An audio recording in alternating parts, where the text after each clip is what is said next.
Patalo fa le mai monga lo chat nulo fa penana mai mo mai so se chafa fia ma lo le se ko maua ma lo fo ile la ngi ma. E lo mo yo se chasin ne yo cha cho pokalame ia o lo o fa pena ona tuina tu le tu ma o nanga lo samo entertainment. It's a sila mai cho vinai fo inisio va inga ia o lo o tutupu tutono so cha cho nu. Cha cho pokalame ile ne ya so. Ola e mai mo tu sa o mai ai se tasio teni titi.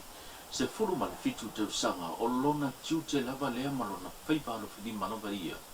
O le usua i le tae au e whawhanga ia i al tila pia le lanto wainga. A nga i lea onga. Ma toi ta liu mai ai lea ia i lea onga, i lea viafi, o lana lava lea fi au maasani, yaso uma asa uma. E alo mai se whapoponga le nei. O le tamaita ia li tasi, Robert mai lea fio anga o mata utu ia pia, o se tamai ta i o loa o tawina i le universite a wao Samoa le papa i ngā ngala. O lana lea masani e pei o na mori mawina ma whamtaleina fo i a lontina a toi fo i masana mori mau. O lana ngā luenga lava lea e whaatino.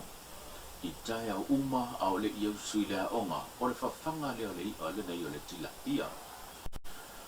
E le ngata na ia tā ua o mea masani o le lau pele, lau manioka, pe fo i pa ngung o vaenga lava ia e fe sui sui ia ma sania ona ia fa tino inai lana nga wenga mai e uia i fe au masani tu tono le ainga ma sani ona ia fa tino ina fuina le oipu o le stapena le tu tono le fale fa pena fo ile o tauta fa fo mai o le lanto fale e ia taimi e le mfai ona fa tino ina ia tuti ona tu langa le pisi a toi fo i male tu langa fo le manosa tino pita ia na ia taua e le mafai ona misi lana lea tiute ma lana lea faiba o le whawhanga leo i al tilapia na iona mātua yaso uma i le tae ao male a fiafi a o le ialu lea onga male tu ua mai a lea onga i whaatino ina wasilia male tolu tau sanga o iai ia le atina ene nei a le ainga na tā ua fo ia le tamaitai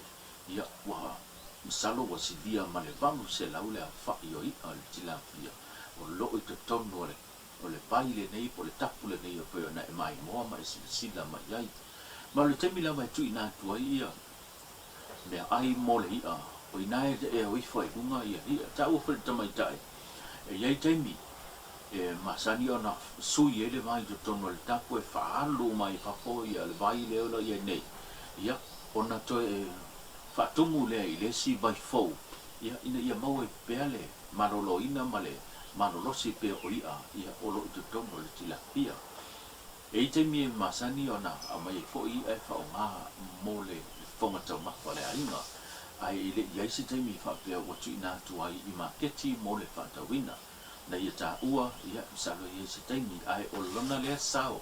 Ma lona lea fisoswani na iona mātua.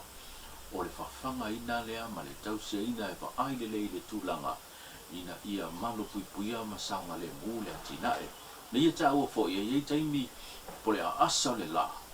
Ona a savali mai lea ma ki le paipa. Ina ia sau le soa vai marulu e ma whai ona wha mawhanapana ma mawai pele ia le marolo ina.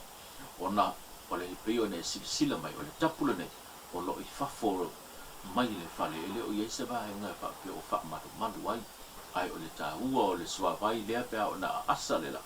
Ma whai o na ki tu tono le tap e wha maru ai ia le tūlanga. Pole ati na e o lo whapena o na whangaina. Mai moa mai whafonga mai i se whaatata nonga nei. Male ta mai ta i o li tas. Jangan kemari. Ya.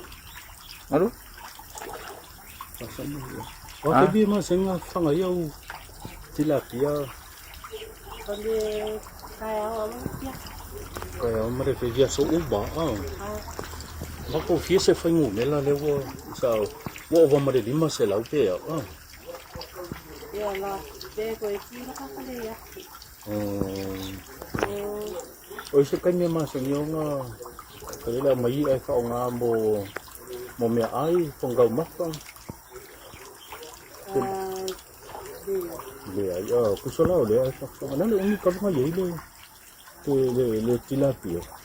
Wa ko ska usanga, dua ka usanga ko. Ko ka usanga.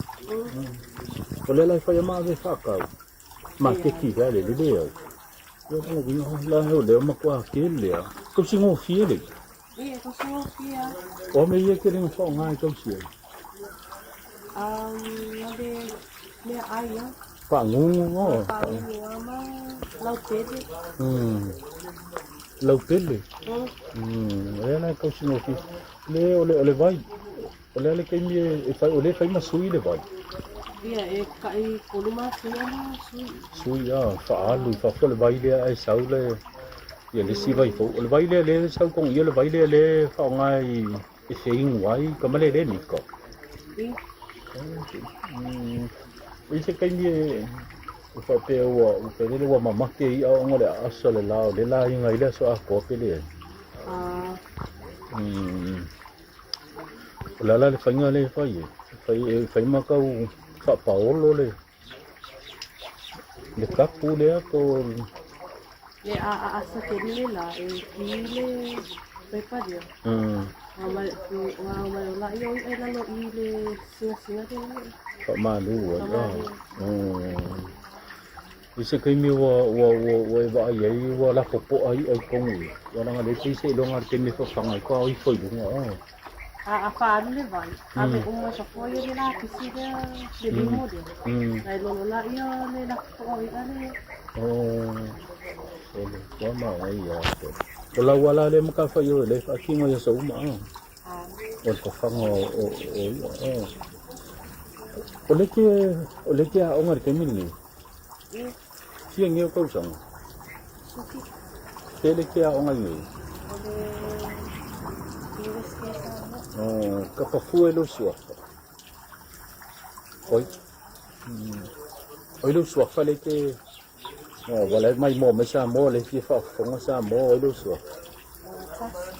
Tasi lo fai. Tasi opo. Le sa fo tuanga mo le tupulanga.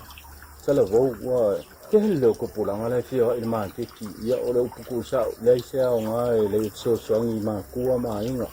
Le la o mai ka winga o ele ki a onga o laule funga duenga le fai o le ke usu mai le ka ya o fanga i ang ka ya le le onga yo va ka o ke le la o la sa fo kuanga mo ku pulang ka le bo se du I fele ma se fe a mo li mai inga ia I lo e ku pulang ka le bo onga te so ngi ma ku ma inga a fo ya la ya onga fa ngor ka mira ko ia so ngi I te a wala inga ai ngai se le o ki ngai Ole ka o ke le va ya ku ole ke a onga ole ke la kiki a le ke so songo la la va le fa iba ole usu mai ka ya o fa fanga ia e a lu le a onga o ile ke ki ken ko te ni o fa o le se ko tonga mo tu pula ngata le bo Se ko tonga au la vai tu tonga la bo onga so songi ai o ka se ia ma ku ma ai ai ka fa vale la ku le mai ma lo ka te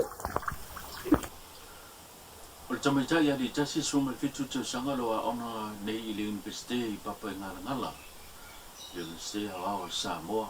O io le wii mai le whananga ana iona mātua ya Savea ma le tina ya Sandra. O le fōa tui na mailana tu alalo malana pautuanga I tupulanga telebau. Whaonga tau le taimi, te le lapa wa e ngai mawhai ona so soni I le ngato a inga pa pia fo I mātua ai maise o le so soni le tulanga le tau a tina e. Ma le tele o wa e ngai mawhai ona mau le so soni mo mātua pa pia fo I a inga. O e whafonga le tulanga pe na I le tātou pokalame, ia, tuli tau mai se si tātou pokalame o I luma mo le whafonga mai wanga le tātou na seikua.